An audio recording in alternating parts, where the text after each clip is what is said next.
Twitter, as you know, they came out with their new statement, and they're saying no private photos of anyone, which includes, I would imagine, not just still photography, but also video. And they're very intentionally vague terms. They say that it can't be considered unless it's already being covered by mainstream media. And that's the words that they actually use in their updated terms of service. And my question is, how does this impact 230 protections? Because we have the established reasonable expectation of privacy in public spaces. Would that be considered their sort of redefinition of this? Is that a form of editorialization, do you think? I mean, at least to impact that Good Samaritan protection?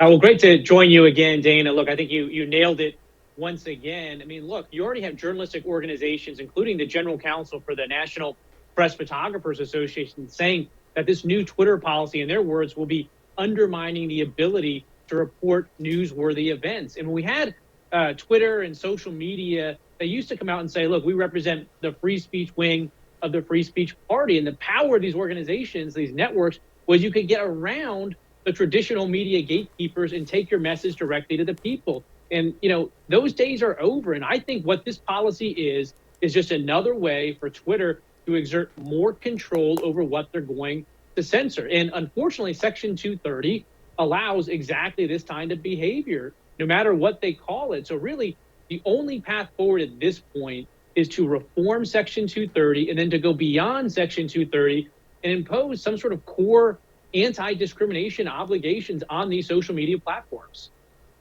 Yeah, because that's the big question. I mean, and I think that because I've had this conversation with others, and obviously you understand it, isn't whether or not Twitter can do it. I mean, they're a private institution, they can do it, but the question then becomes that Good Samaritan protection of the Communications Decency Act of 230, which specifically says, look, if you're making a good faith attempt, and of course, obviously I'm abridging here, if you're making a good faith attempt to only limit things that are not protected forms of speech, then you have that Good Samaritan protection, and you don't have to rise to that legal liability level that a publisher does. And so that's why I think that it's odd that it's so also vaguely defined. And I wanted to get your thoughts on that, because this could be interpreted a million different ways.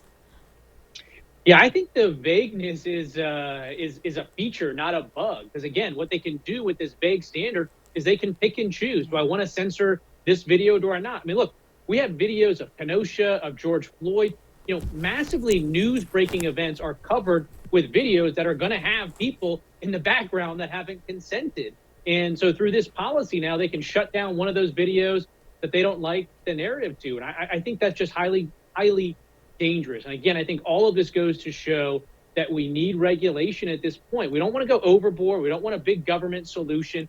But this idea that we simply cannot regulate their content moderation doesn't make sense to me. Look, we got cable providers that in the 1990s, the FCC and Congress got together and said, look, we're going to regulate which channels you get to carry and which channels you can choose not to carry, because it was so critical back then to be on cable. Well, flash forward to today, and I'd submit to you that it's equally critical, if not more, to be on social media. If you're a candidate for office, are you really going to be able to get your message out there without being on Twitter? So just like we regulate what channels a cable company can or can't put up there, we need some baseline regulations that regulate the decisions that social media companies can make.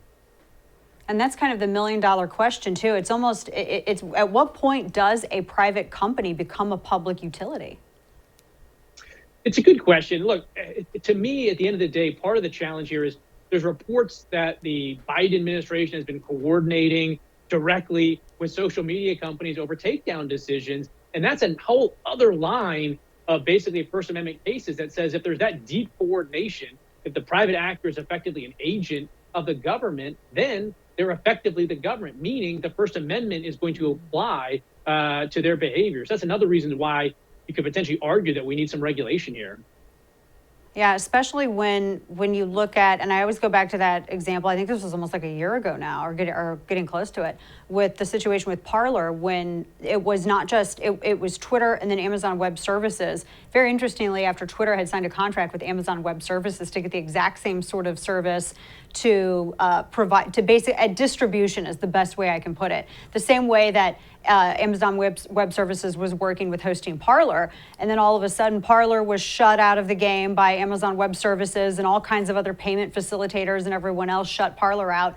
And so then it does kind of become a question of, well, how much someone could always say, well, to counter regulating it as a public utility, just create your own thing.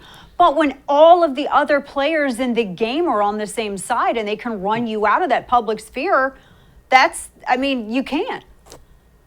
Yeah, you're exactly right. I mean, look, I love competition. I love free markets. My instinct is let's go with that in the first.